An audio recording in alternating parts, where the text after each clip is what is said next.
Hi, I am here with Lucie Arnaz, who is doing a concert for Live Arts on September 27th at 7:30 p.m. at Maryland Hall. And I am so thrilled to be talking with Lucie. I was so lucky to be able to do a couple of concerts with her a while back, and this is like a dream. So, Lucie, welcome, and soon it'll be welcome to Annapolis. Thank you, sir. It's so nice to see you again. I'm really looking forward to coming and doing this with you.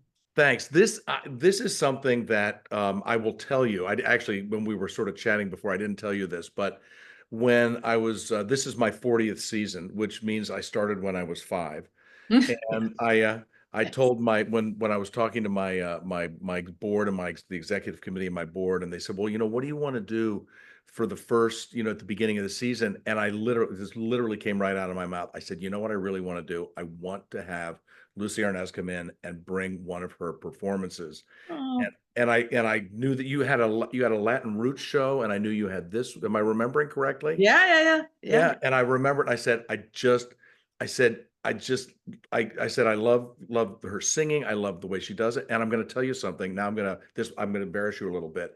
I Okay. remember when we did the concert for Marvin with Pittsburgh Symphony, and you sang "I Still Believe in Love." And I remember cutting the orchestra off, and I just went, wow, that was it. So this is special Mm. for me. So thank you so much. I can't Oh, believe you're you're coming. so welcome. So Yeah. anyway, so the show is called I Got the I Job. got the job. Song. Songs from my musical past. Okay, can you tell us just a little sneak peek? Yeah, yeah. Well, it is what it says it is. These are songs from the shows, some of the shows that I've done in musicals throughout my career, and even the sort of budding stuff maybe in high school that got me started. And it's a retrospective, a little mini retrospective of my life in musical theater. Because it's funny, Mhm.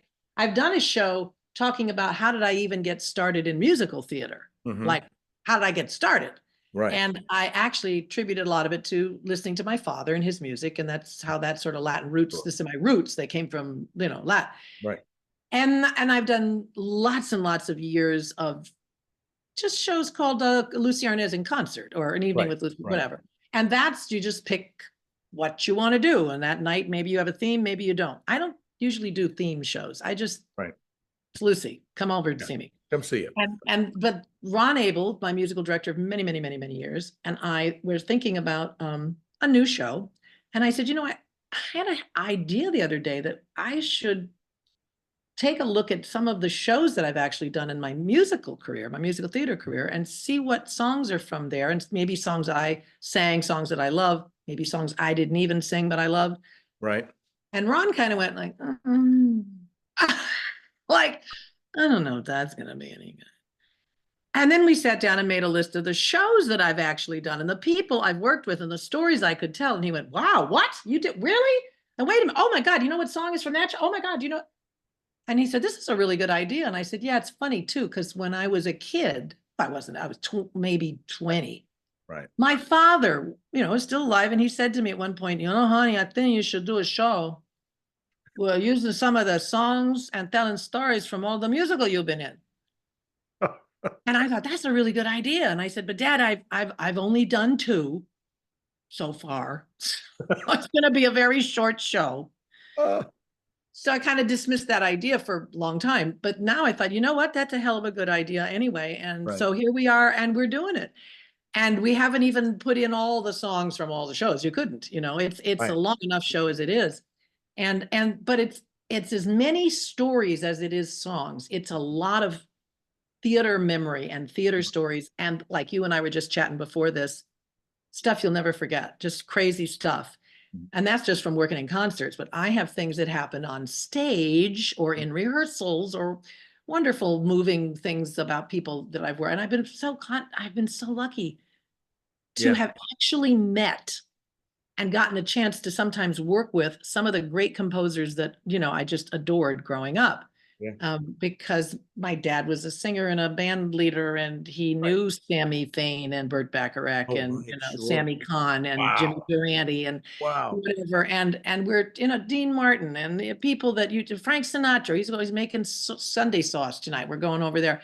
So I was introduced to great music and great songwriters at a very, very young age. And then when you transition, you go into musicals and you're working with Cy Coleman and Dorothy Fields. And I studied with Carolyn Lee and, auditioning for some of these, Michael Bennett, and what that was like for my very first show, Robert Klein, Marvin Hamlisch, Carol Bayer Sager, Wow. Jerry Herman, Irving Berlin, when I did Annie Get Your Gun Out at Jones Beach. It's just rich with material. And so it's one of my most authentic shows. I think when I do this show, I feel like it's really totally about me. You always make a song about you somehow, no matter what song you're singing. It's my story. If I can't make it my story somehow, it's Right. not going to be authentic. But in this particular show, it actually is. Right. Right. And so it's been getting really great responses all over the country. We started it just before the pandemic. It just barely, it was like taking off in a plane and then having an aborted landing and going like that. Yeah. And so for 2.5 years, we didn't do anything. And then coming back, unfortunately, we canceled, I think, 22 concerts. And with the great reviews that we got when we opened. So that was sad. And then when we tried to reschedule them, some of those places had closed permanently. Yeah, exactly. Right. Or they hadn't made any money from anybody. They couldn't afford shows, really. Right. Like they had to get local talent and stuff. So it's been rough, but now we're sort of back in the groove and we're doing this show. I still do my Latin Roots show with a big band. I love that show. I even do it with a smaller, like 7-piece band. I've done it with a 4-piece band. It's a little bit different.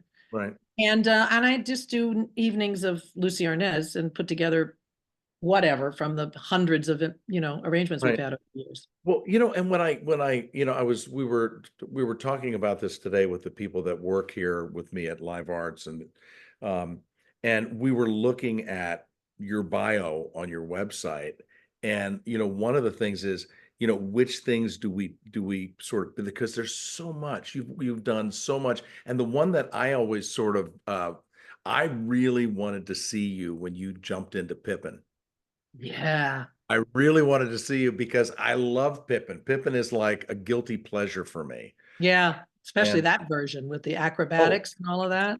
and you did the I acrobatics. did. I did the trapeze, the high dance trapeze number in the middle of that song. I was just telling somebody the other day that it was bizarre because I was an older woman. I had not trained as any kind of an acrobat. I wasn't even training as a dancer at that point. We had just moved from New York to here. I was probably in the worst shape of my life. Nothing was strong. And that's when I got the offer to do this. And I said, oh, of course, now you're going to call me. And they said, no, we've trained people who were, they didn't think they were in good shape either, but you just come on down and let's play around with us. So I did. And they want to know, like, are you afraid of heights? And, are you flexible? And we had 3 weeks to put the whole show on its feet. You did that. You put that up. You put it on its feet in 3 weeks. First national tour, 3 weeks. Oh all the my. choreography, all the songs, all the scenes, everything, and adding this acrobatic thing. So I only got to work with my little acrobatic instructor about 15 minutes every day. And it's not like I can take it home and practice. So Right. I was terrified that I wasn't going to be good enough, fast enough, but they just said, just keep doing what we tell you to do. You'll get there. So I did trust the process, as they say. And I will show you, they took a little video of my number at one point and gave it to me. So I can. Oh, you I'll got show to it. show it. I got to see it. I got to see it. Well, I got to see it. yeah. Well, it's funny. This last fall, a year ago, I actually almost called you at one point because I was like struggling with this. We were doing they're playing our song here on this, actually the same stage, and Yeah. I was really struggling with reconciling what other singers were doing with some of the music that you and Robert did. And I really wanted to go back. And there were a couple of places I'm like, ooh, I'm going to text Lucy and just see what she thinks about this. Interesting. Because Yeah. that show, I love that show. Yeah, it's a great show. And It's amazing to me that it's never been renewed on Broadway. It's never been revived. Yeah, it really should be. I don't know. It's of an era on purpose. Yeah. It was in the 80s. It was not even the 80s yet. It was 78, 79, and then into the 80s. And it was commenting on a certain kind of pop sound. And so when you go back and you do it, it wasn't a period piece at the time. Well, and now it kind of is. Yeah. And I don't know if, but we got together, you know, a couple of years before Neil passed away to try out. We hadn't done it in decades. And we Mhm. wondered if, oh, would it work with two a little bit older people? I You don't know what? know. And I said, sure, we're just playing Cy Coleman and Carolyn Lee. You We're know what? playing Cy Coleman and Dorothy Fields, you know, because they're I just two it could work. composers, you know, Yeah. trying to, Yeah. you know, write a song together, Yeah. and they have fall in love, you Yeah. know. It could be any different age, and it actually did work. It Yeah. worked. Oh, We could it do it. totally would. You could totally do it. You and Robert. Yeah, it would. We would have done it. Neil was going to rewrite. The only thing he said at the end of our little read through and our sing Mhm. through with just a Mhm. few people, Manny Eisenberg and a couple people, I said, "What do you think? What do you think?" And he goes, "Oh yeah, yeah, it works great. I got to rewrite that recording studio scene. It's so angry." Oh, that was what I was gonna call you about. I was gonna Really? Yes, I was gonna Oh say my God, he's I was so gonna text you and say, amazing. okay, I'm reading the script, I'm looking at the Yeah, script, I'm looking at the musical cues, yeah. and I don't, and on this one, and listen, I mean, I am not a good pianist at all, and Marvin used to tease me about this mercilessly. But so I was playing one of the keyboards while I was conducting, just because we Uh-huh.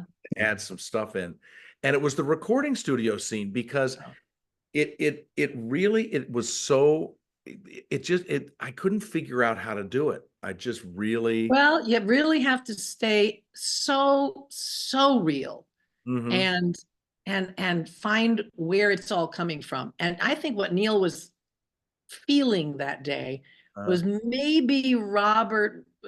I love him dearly, but he has a tendency to not want to bring his A game if it's just rehearsal. Do you know what I mean?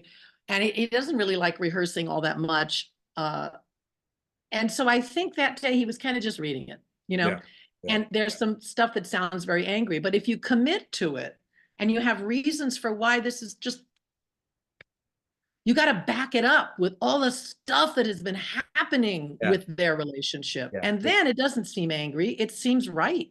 yeah. And It there's one really, well, there's a couple of funny things that are not he's not supposed to read them funny, obviously. It's, right you know, but there's some very funny lines in the show. But the funniest line in the show comes from the engineer, in the booth. right? Yeah, from the booth. And Phil Kuzak, our stage manager, was the guy always reading that line. Was really? And he is one of the funniest people we know, but just dry, not a comedian, not at all. Yeah. But he throws things out that you just go, Ah, Jesus, did you just say that? And so Neil knew, and he said, you should read that line. You read that line. And so he did. And it was, you know, the line where he says, we're just at the end of this argument, and Vernon says, Phil, got any Danish up there? And he oh, said, remember, he said, yeah, one, but I've been using it as an ashtray. But it has to be like oh, that. And deadpan. I have seen so many productions where he goes, yeah, but I've been using it as an ashtray. It's gotta, yeah, You know what I mean? Like, yeah, this is a funny line and it's my only line and I'm going to make it work. yeah. Oh my God. You Well, never listen, got to laugh.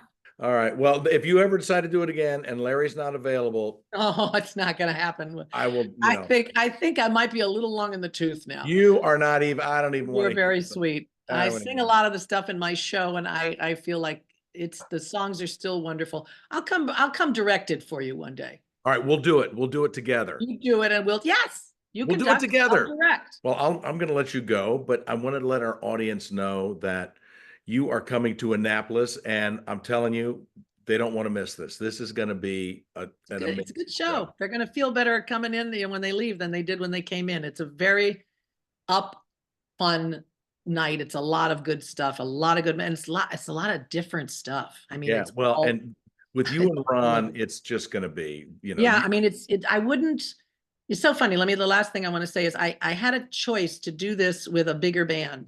Right. You know, and I've done it with a 16-piece orchestra and it works great. Mhm. But at one point I said, we'd just do it with a trio. Never again.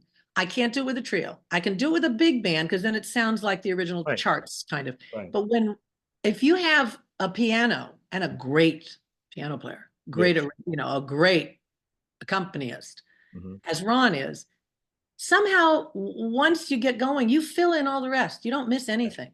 It's almost like you're watching some great rehearsal Yeah. of a Broadway show just before it's going to open. Mhm. You don't miss all the rest of it. Once you get a drum and a bass or a guitar, you start going, oh, now I missed that Well, horn. and Where's Lucy, that thing that used to, yeah, yeah. No, I am so with you on that. So with Yeah. you. So this works great. We love it. It's just the two of us. It's much more of a tour de force when it's just me and just him, but I like that. Yeah. I'm It's been, up to the well, challenge every night. yeah, absolutely. I love it. Well, listen, I'm going to see you. Well, I'll see you the day before, but we're going to all see you on the 27th of September at 7:30. Get your tickets now. Go to Please. liveartsmd.org and follow the link and do all the stuff. Click the QR codes and come and see Lucy. Lucy, thank you so much for coming. I can't tell you how much it means to me. My pleasure. I'm looking forward to seeing you in See you person. soon. Okay.